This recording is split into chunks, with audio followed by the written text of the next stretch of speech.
காத்திருந்தவன் பொண்டாட்டிய நேத்து வந்தவன் கொண்டு போனான்னு சொல்லுவாங்க. அது உங்களுக்கு தெரியுமா? அது உண்மைதாங்க. நிறைய பேருக்கு அப்படிதான் நடக்குது. சில பேரு ஏழைகிட்ட அநியாய வட்டி வாங்கி சம்பாதிக்காங்க. ஒரு 5000 ரூபாய் வட்டி கேட்டோம்னு வைங்க, 1000 ரூபாய் வட்டி பிடிச்சுக்கிட்டு 4000 ரூபாய் தராங்க. வாரத்துக்கு 1000 ரூபாய் வட்டிங்க. இதெல்லாம் என்னங்க நியாயம்? ஏழைகளோட ரத்தத்தை உறிஞ்சி குடிக்கிறாங்க. ஒரு ஆஸ்பத்திரி செலவு வந்துட்டு, இல்லைன்னா ஒரு பிள்ளைகள் கல்யாணம்னு வைங்க, ஒரு இடத்த விற்கணும்னு போனா அடிமாட்டு விலைக்கு வாங்குறாங்க.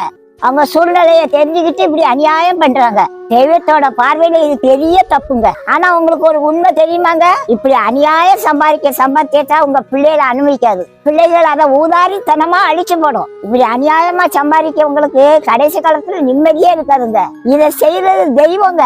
இப்படி அநியாயமா சம்பாத்தியத்தெல்லாம் எடுத்து தெய்வத்தோட பார்வையில யாரு நீதியா வாழ்றாங்களோ அவங்க கையில இதை தூக்கி கொடுப்பாங்களாம். ஆக மொத்தத்துல இவங்க திண்டுமுள்ளி பண்ணி சம்பாத்தியத்தை எல்லாம் கடவுள் அவங்கிட்ட இருந்து பிடிங்கி நல்லவங்க கிட்ட கொடுக்காங்களாம். இப்ப புரியுதா உங்களுக்கு? நான் பாட்டி சொன்னது, காத்திருந்தவன் பொண்டாட்டி நேத்து வந்தவன் கொண்டு போனான்னு சொன்னானே, அந்த கதை செஞ்சானே. நீதி நேர்மையா சம்பாதிச்சா பிள்ளை குட்டிகள் பேரம் பேட்டியெல்லாம் நல்லா அனுபவிக்கும். உங்க மனசுக்கு தப்புன்னு தெரியல, எதையுமே நீங்க செய்யாதீங்க.